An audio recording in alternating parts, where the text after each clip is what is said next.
All right, we are live. What is going on? Today we're going to dive into RPE and how you can use it to determine how much weight you should be lifting, the pros of it, the cons of it, other alternatives that you can use either with RPE like reps and reserve. In a different video, I'll cover essentially how you can use rep max percentages, which is a little bit different.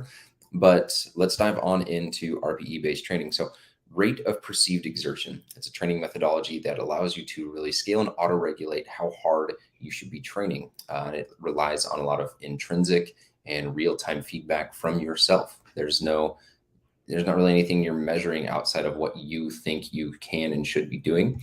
And I find it incredibly helpful when you're looking and taking into account work, life stress, and your recovery levels, because those can vary. And so this allows you to flex and vary within those, whereas rep max percentages do not. And so it allows you to modulate your intensity with a little bit more flexibility.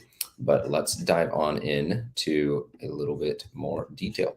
So RPE is rate of perceived exertion. And the way to think about it is essentially 10 is an all max out effort.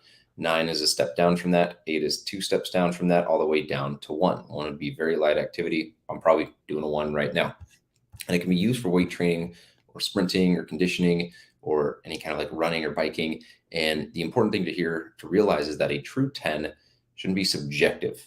It shouldn't be like, oh, I feel like that was hard, or I feel like that was a 10. You should get right up to that wall and go over that precipice and be able to say, oh, that was a 10. Many of us aren't going hard enough. And this study linked here found that 47% of participants had 6 or more reps left in the tank when they were told to do their max bench press to 10 reps. And so that just right there goes to show that we think we're pushing ourselves, but in reality, we're not. A 10 is a max effort 100-yard sprint. Life or death, you need to do this max effort squat. And if you don't, someone's going to die. That is a max effort. And even then, we can create those scenarios in our head, but I think we actually have a little bit more still in the tank, because should we actually be in those scenarios or it's a competition, we'd probably even have a little extra 5 or 10% inside of us. So one of the ways that you can really gauge your RP levels and test this out is to call out when you think you're at an 8. So be doing a set of squats, and let's say you're at rep 4 and you'd say, okay, I'm at an RPE 8, saying you can get 2 more, and then see how many you can get. If you can get 7 or 8, you now know like, oh, my belief of what an 8 is a little bit skewed, or maybe you only get 1 more rep and it's actually a 9. And that's a way that you can kind of test and learn and get familiar with when you are actually close to your threshold. Now, I really like pairing this with reps in reserve because you can auto-regulate intensity. And that's something that is helpful throughout a lifting cycle where stress levels and recovery levels may vary. So RIR is what we're talking about whenever I say, or you hear someone say reps in reserve, and it pairs almost antagonistically with RPE. So a 10 RPE is 0 reps in reserve, whereas a 8 RPE is 2 reps in reserve, all the way down to a 1 RPE. Probably a million reps in reserve. I could sit here forever. And so the application in using rep ranges is like I said, allows you to account for the subjectivity. And so let's just go through an exercise here where we detail out what this would look like. So for example, let's say you have 40 pounds. Your goal is to do an RPE of 8, and that is 2 reps from failure. And you're programming, let's say, shoulder press. And so here's how this would work. Let's say you have 4 sets of 6 to 10 reps programmed for your shoulder press of an RPE of 8. And you start with a 40-pound dumbbell.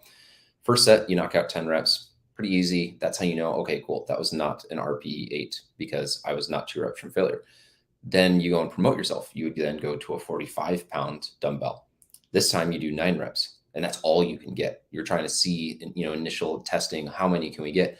Okay, cool. Now 7 or 8 is an RPE 8, and that's a good weight for you to be within that rep range of 6 to 10. And so what is great about this is now the next time you go to choose your weight for the next set or choose your weight for the next week, you know where you should be at because you've set this rep range, you've set your RPE, and now you know you need to be within that. And those RPE levels can vary, but this enables what I like to say is kind of another benefit of this, and it enables what I call double progression. And that's where you can either progress in the weight or you can progress in the reps. So if you have 6 to 10 as a rep range and you're doing 45s each week, but you're improving in your reps, still staying within that RPE, well, that's great. that shows that you are getting stronger week over week. You're getting progressive overload in your volume week over week. And so on the flip side, what if you can't do 8 reps or 6 reps or whatever that rep is? So maybe you grab 50, you're like, oh yeah, I got this. And you realize you can only do 5. Okay, no biggie. Drop down and find yourself in that RPE within that rep range. It might be a 45, it might be a 40, but that's okay. Here's another reason why, like I said from earlier, why this variability is really helpful. Some days you're going to feel amazing. Some days you'll feel like trash.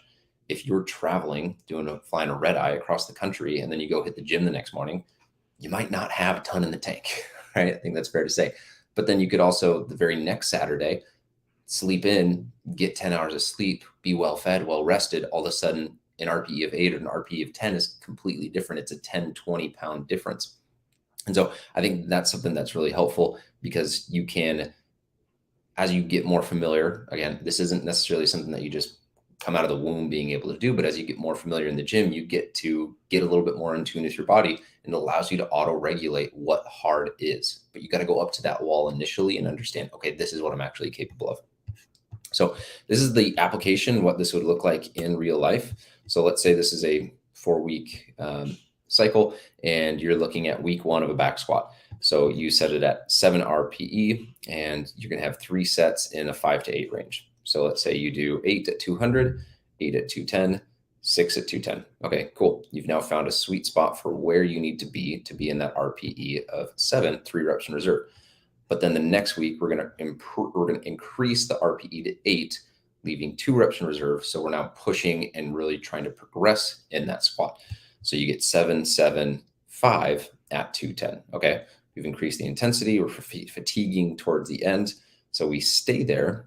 But then because you're getting stronger week over week, now you're able to do 7 at 210, 7 at 210, 6 at 210. All right, you've now increased the sets. We did 4 sets in week 3. And you've gotten stronger with a little bit of fatigue. And then finally you get to week 4, RPE 9, 1 rep in reserve. So you do 4 sets. So we started with 3 sets. We've increased to 4 sets. We've been increasing the RPE. We've been decreasing the RIR. So you're going to progress in multiple facets in terms of how much weight you're lifting on the back squat. So you do 8 at 210. You're like, hey, I feel really good. Let's add 5 pounds to the bar. 6 at 215, 5 at 215. You've now increased intensity, and you're getting a lot closer to maxing out. So you might be watching this and you're like, okay, this is way over my head. What if I'm a beginner? I'd say beginners don't really need to worry about getting all the way to failure all the time. RPE 7 or 8 is ideal for muscle growth, and I would really have you focus more on lifting form, because you're going to see a lot of progression just simply by following a structured training plan. And I would consider anyone a beginner who has been lifting less than 2 years, and within those 2 years following a structured training plan. So if you're someone who's been going to group classes or just showing up to the gym and winging it for 5 years, 7 years, I would not consider you beyond a beginner, because you've never actually followed a structured plan. And so once you've followed a structured plan for 2 years and seen that progression, then you get to promote yourself to advanced, intermediate, and all those different levels. Pros and cons of RPE, just so you're aware of them. So like I said, I've talked about this a lot. Pros is RPE really is beneficial in allowing you to auto-regulate the intensities and how you're feeling day to day. It ensures that you're not overreaching and can help fend off fatigue. And it also is helpful for athletes to remain objective with their strength capabilities. So let me make sure I'm saying that right. In addition, RPE training can be beneficial for helping athletes remain objective. Okay, cool. Yeah, about their strength capabilities. So you say it's an RPE 5, it's an RPE 10. Yeah, you get some feedback there. But at the same time, it is to a degree subjective, because you can be telling yourself, oh, I can't do any more, but you actually could if you had Chris Hemsworth over your shoulder saying, come on, mate, let's get 8 more. And you'd be like, oh, Chris Hemsworth telling me to do it, I'll do it.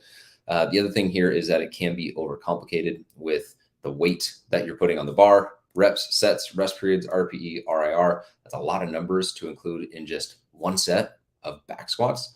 But once you start to get familiar with everything you're doing in the gym, I think it only is helpful to continue to educate yourself and not say, oh, I don't want to apply this because it's too complicated.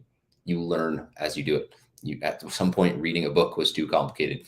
You learn as you did it. So that is RPE. And any questions, drop them below in the comments. And let me know if you enjoyed the video by hitting the like or subscribe. And I'll catch you on the next Return of the Athlete Live.